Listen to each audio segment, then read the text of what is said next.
ನಮಸ್ಕಾರ ಎಲ್ಲರಿಗೂ ರಿತಿಕಾ ಲಾಗ್ ಚಾನಲ್ಗೆ ಸ್ವಾಗತ. ಎಲ್ಲರೂ ಹೇಗಿದ್ದೀರಿ? ಎಲ್ಲರೂ ಚೆನ್ನಾಗಿದ್ದೀರಿ ಅಂತ ಭಾವಿಸ್ತೀನಿ. ನಾನಿವತ್ತು ಕ್ಯಾರೆಟ್ ಹಲ್ವಾ ಯಾವ ರೀತಿ ಮಾಡೋದು ಅಂತ ತೋರಿಸ್ಕೊಡ್ತಾ ಇದ್ದೀನಿ. ಕೆಲವೊಬ್ಬರಿಗೆ ಗೊತ್ತಿರುತ್ತೆ, ಕೆಲವೊಬ್ಬರಿಗೆ ಗೊತ್ತಿರಲ್ಲ. ಸೊ ಆಲ್ಮೋಸ್ಟ್ ಆಲ್ ಎಲ್ಲರಿಗೂ ಗೊತ್ತಿರುತ್ತೆ. ಬನ್ನಿ ಕ್ಯಾರೆಟ್ ಹಲ್ವಾ ಯಾವ ರೀತಿ ಮಾಡೋದು ಅಂತ ನೋಡ್ಕೊಂಬರೋಣ. ನಾನು ಮೊದಲಿಗೆ ಕ್ಯಾರೆಟನ್ನು ಕೊಬ್ಬರಿ ತುರಿತೀವಲ್ಲ ಆ ಮನೆಯಿಂದ ತುರ್ಕೊಂಡಿಲ್ಲ. ನಾನು ಸಣ್ಣ ಸಣ್ಣದಾಗಿ ಪೀಸಾಗಿ ಕಟ್ ಮಾಡಿಕೊಂಡು ಮಿಕ್ಸಿಗೆ ಹಾಕ್ಕೊಂಡಿದ್ದೆ. ಮಸ್ತಾಗಿ ಬಂದಿತ್ತು. ಮಿಕ್ಸಿ ಜಾರಿಗೆ ಹಾಕ್ಕೊಂಡು ಸಣ್ಣದಾಗಿ ನಾನು ಮಿಕ್ಸಿ ಮಾಡಿಕೊಂಡೆ. ಅದಾದ ನಂತರ ಒಂದು ಪ್ಯಾನ್ನ ಬಿಸಿಗಿಟ್ಟು ಪ್ಯಾನ್ ಕಾದಾದ ನಂತರ ಒಂದು 2 ಟೇಬಲ್ ಸ್ಪೂನ್ ಆಗುವಷ್ಟು ತುಪ್ಪವನ್ನು ಹಾಕಿ ಚಾಯ್ಸೇಬಲ್ ಡ್ರೈ ಫ್ರೂಟ್ಸನ್ನು ಹಾಕ್ಕೊಂಡು ನಾನು ಇದನ್ನು ಹುರ್ಕೊಂಡೇನೆ. ನಾನಿಲ್ಲಿ ಗೋಡಂಬಿ ಹಾಗೂ ಅವು ಸಣ್ಣ ಕಾಳು ಬರ್ತಾವಲ್ಲ ಅವನ್ನ ಹಾಕ್ಕೊಂಡೇನೆ ನಾನು. ಅದ್ರ ಹೆಸರು ಏನು ಅಂತ ನೆನಪಾಗ್ತಾಯಿಲ್ಲ. ನೀವು ಬಾದಾಮ, ದ್ರಾಕ್ಷಿ, ಗೋಡಂಬಿ ಕೂಡ ಹಾಕೋಬೋದು. ಅದಾದ ನಂತರ ನಾನಿಲ್ಲಿ ಸಣ್ಣದಾಗಿ ಮಿಕ್ಸಿ ಮಾಡಿ ಇಟ್ಕೊಂಡಿರುವಂತಹ ಕ್ಯಾರೆಟನ್ನು ಈ ರೀತಿ ತುಪ್ಪದಲ್ಲಿ ಹುರ್ಕೊಳ್ತಾ ಇದ್ದೀನಿ. ನಾವು ತುರ್ಕೊಂಡು ಮಾಡೋಕ್ಕಿಂತ ಅದು ಕೊಬ್ಬರಿ ತುರಿದು ಆ ಮನೆ ಸಹಾಯದಿಂದ ಕ್ಯಾರೆಟನ್ನು ತುರಿದು ಮಾಡಿದಾಗ ಹಲ್ವಾ ಟೇಸ್ಟ್ ಮತ್ತು ಈ ರೀತಿ ಮಿಕ್ಸಿ ಜಾರಿಗೆ ಹಾಕಿದಾಗ ಮಾಡಿದಂಥ ಈ ಒಂದು carrot halwa taste totally different ಇರುತ್ತೆ. ಬಟ್ ನನಗೆ ಈ ರೀತಿ ಮಾಡಿದ್ದ ಟೇಸ್ಟ್ ಭಾಳ ಇಷ್ಟ ಆಯ್ತು. ಲೈಕ್ ಒಂಥರ ಮೋತಿಚೂರ್ ಲಡ್ಡು ಥರ ಟೇಸ್ಟ್ ಬಂದಿತ್ತು. ಒಂದ್ಸಲ ನೀವು ಕೂಡ ಈ ಮೆಥಡನ್ನು ಫಾಲೋ ಮಾಡಿರಿ.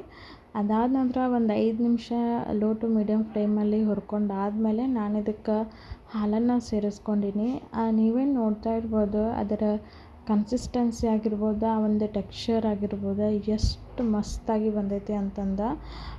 ನಾವು ಈ ಟೈಮ್ ಒಳಗೆ ಲೋ ಟು ಮೀಡಿಯಮ್ ಫ್ಲೇಮನ್ನು ಇಟ್ಕೊಂಡು ನಾವು ಇದನ್ನು ಬೇಯಿಸ್ಕೋಬೇಕಾಗ್ತೈತಿ.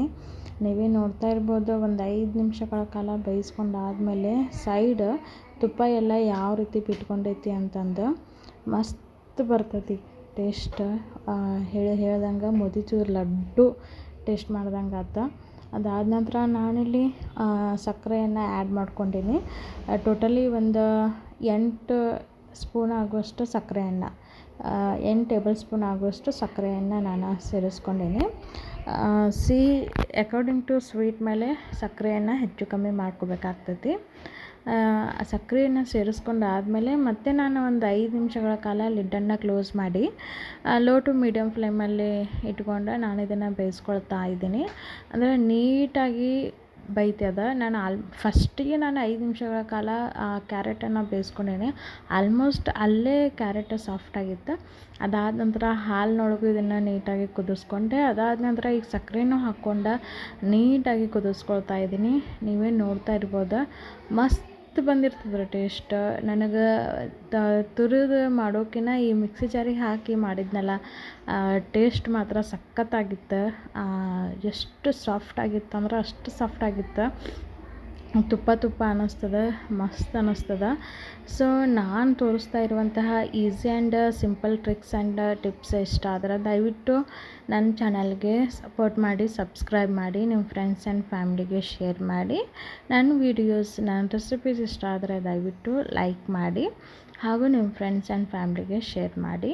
ಹಾಗೂ ಪಕ್ಕದಲ್ಲಿರುವಂತಹ ಬೆಲ್ ಐಕಾನನ್ನು ಪ್ರೆಸ್ ಮಾಡಿ. ಸೊ ಇದರಿಂದ ಎಲ್ಲ ನೋಟಿಫಿಕೇಷನ್ ನಿಮಗೆ ಮೊದಲು ಬರ್ತಾವೆ. ಸೊ ನೀವೇ ನೋಡ್ತಾ ಇರ್ಬೋದು ಇದ್ರ ಕನ್ಸಿಸ್ಟೆನ್ಸಿ ಎಷ್ಟು ಪರ್ಫೆಕ್ಟಾಗಿ ಬಂದೈತಿ ಅಂತ. ಒಂದ್ಸಲ ನೀವು ಚೆಕ್ ಮಾಡ್ಬೋದು, ಸಾಫ್ಟಾಗಿ ಬಂದಿರ್ತದೆ. ಹಾಗೂ ಶುಗರು ಕೂಡ ನೀವು ಚೆಕ್ ಮಾಡ್ಬೋದು. ಇದೇ ಟೈಮಲ್ಲಿ ಬೇಕಂದ್ರೆ ಹಾಕೋಬೋದು. ಆಲ್ಮೋಸ್ಟ್ ಸ್ಟಾರ್ಟಿಂಗ್ ಒಂದು ಸ್ವಲ್ಪ ಕಡಿಮೆ ಶುಗರ್ ಹಾಕ್ಕೊಂಡು ಬೇಕಂದ್ರೆ ಮತ್ತೊಂದು ಸ್ಪೂನ್ ಹಾಕ್ಕೊಳ್ಳೋಕ್ಕೆ ಈಸಿ ಆಗ್ತದೆ. ಅದಾದ ನಂತರ ಹುರ್ಕೊಂಡು ಇಟ್ಕೊಂಡಿರುವಂತಹ ಡ್ರೈ ಫ್ರೂಟನ್ನು ಸೇರಿಸ್ಕೊಂಡು ಮತ್ತು ನಾನಿಲ್ಲಿ 3 ಸ್ಪೂನ್ ಆಗುವಷ್ಟು ತುಪ್ಪವನ್ನು ಸೇರಿಸ್ಕೊಂಡೀನಿ. ಟೋಟಲ್ ನಾನು ಬರೀ ಒಂದು 5 ಸ್ಪೂನ್ ಒಳಗೆ ನಾವು ಟಿಫನ್ ಮಾಡೋ ಸ್ಪೂನ್ ಇರ್ತದಲ್ಲ ಆ ಸ್ಪೂನ್ ಸಹಾಯದಿಂದ ಬರೀ ಒಂದು 5 ಸ್ಪೂನ್ ಅಷ್ಟು ನಾನು ತುಪ್ಪವನ್ನು ಯೂಸ್ ಮಾಡ್ಕೊಂಡೀನಿ. ಮಸ್ತ್ ಬಂದಿತ್ತು. ದಯವಿಟ್ಟು ನೀವು ಕೂಡ ಒಂದು ಸಲ ಈ ಮೆಥಡನ್ನು ಫಾಲೋ ಮಾಡಿರಿ ಅಂತ ನನ್ನ ರಿಕ್ವೆಸ್ಟ್. ನೀವೇ ನೋಡ್ತಾ ಇರ್ಬೋದು ಕಲರು ಕೂಡ ಮಸ್ತ್ ಬಂದೈತಿ. ಆ್ಯಸ್ ಇಟ್ ಈಸ್ ಕಲರು ಕೂಡ ಏನೂ ಚೇಂಜ್ ಆಗಿಲ್ಲ. ಸೊ ನೀವೇ ನೋಡ್ತಾ ಇರ್ಬೋದು ಸರ್ವ್ ಮಾಡ್ತಾಯಿದ್ದೀನಿ ಎಷ್ಟು ಸಖತ್ತಾಗಿ ಬಂದೈತಿ ಅಂತಂದು ಕಲರ್. ಆಮೇಲೆ ಅದು ಟೆಕ್ಸ್ಚರ್ ಮತ್ತು ಆ ಒಂದು ಕನ್ಸಿಸ್ಟೆನ್ಸಿ ನೋಡಿರಿ ನೀವು, ಮಸ್ತ್ ಬಂದಿತ್ತು. ಟೇಸ್ಟು ಕೂಡ ಅಷ್ಟೇ ಪರ್ಫೆಕ್ಟಾಗಿ ಬಂದಿತ್ತು, ಆಮೇಲೆ ಅಷ್ಟೇ ಟೇಸ್ಟಿ ಆಗಿತ್ತು. Thank you so much for watching. Bye bye.